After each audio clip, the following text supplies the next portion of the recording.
கடந்த மார்ச் மாதம் 8ஆம் தேதி அன்று மானாமதுரை சேர்ந்த ஆகாஷ் ஸ்ரீசன் என்பவரை காவல்துறை விசாரணைக்காக அழைத்து சென்று கொடூரமாக தாக்கி படுகொலை செய்திருக்கிறது.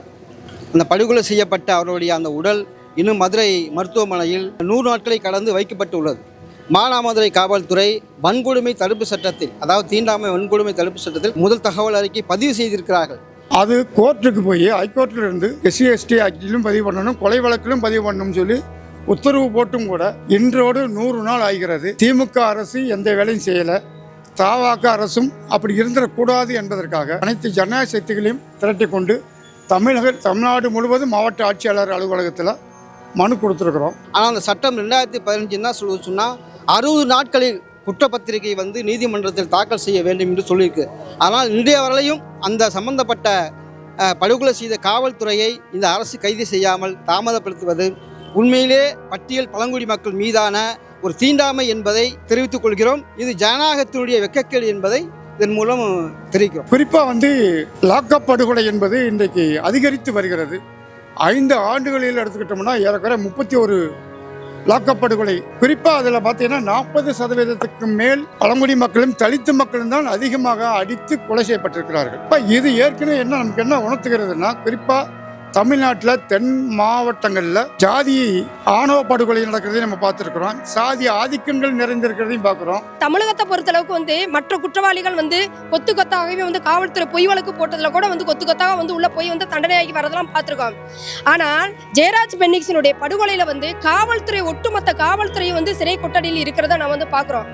அந்த வழக்கு போல இந்த வழக்கு ஆகிருமோ அப்படின்றது மாதிரி காவல்துறையை பாதுகாக்கிறதுக்கான அனைத்து யுக்தியும் காவல்துறை உயர்மட்ட அதிகாரிகள் பாதுகாக்கப்படுறாங்க. நீங்க அரசாங்கம் சொன்னது மாதிரி SC ST ஆக்கி போட்டிருக்கீங்க, கொலை வழக்குன்னு போட்டிருக்கீங்க. ஆனா யாருன்னு போடல. எனவே உடனடியாக சம்பந்தப்பட்ட அந்த திலீபன் உட்பட, ஆய்வாளர் திலீபன் உட்பட 16 பேர் அந்த துறையில சம்பந்தப்பட்டிருக்காங்க. காவல்துறையில அவங்க 16 பேர் மீதும் வழக்கு பதிவு செய்யணும், கைது செய்யணும் என்பது அவங்களுடைய கோரிக்கை. இதுல ஏன் என்ன பிரச்சனை இருக்குன்னு தெரியல. இதுவே ஒரு மேட்டுக்குடி மக்களோ ஒரு அதிகாரி வீட்டு பிள்ளையோ செய்திருந்தால் இவ்வளவு தாமதப்படுத்துவார்களா? அப்போ ஏன் பட்டியலின மக்கள், தலித்து மக்கள், பழங்குடி மக்களுடைய உயிர் மட்டும் எவ்வளவு ஏன் மலிவாக இருக்கிறது?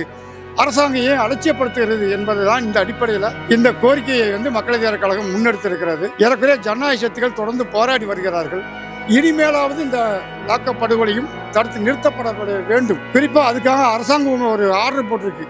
எல்லா ஸ்டேஷன்லையும் CCTV கேமரா பதிவு பண்ணுங்க, விசாரணைக்கும் போது கேமரா பதிவு பண்ணுங்க. எந்த ஸ்டேஷன்லையும் இப்படி ஒரு சம்பவம் நடந்தால் உடனடியாக அவர்கள் மீது ஆய்வாளர் மீது நடவடிக்கை எடுங்க என்பதெல்லாம் ஒரு உத்தரவு போட்டும் கூட இந்த அரசாங்கம் அது பின்பற்றப்படவில்லை என்றால் இப்போ மக்கள் போராட்டத்தான் தீர்வா? இப்படி எல்லா பிரச்சனைக்கும் மக்கள் போராடி கொண்டு இருக்க வேண்டுமா? அது இன்றோடு இந்த ஆகாசு டெலிவிஷனோட முடிவுக்கு வர வேண்டும். அவர்களுடைய பாடியை வாங்கி அவர் நிம்மதியை அடக்கம் செய்வதற்கு இந்த தவேக அரசு உடனடியாக முன் வர வேண்டும் என்பதுதான் எங்களுடைய கோரிக்கை. அந்த அடிப்படையில் தான் இங்கே மனு கொடுத்துருக்குறோம்.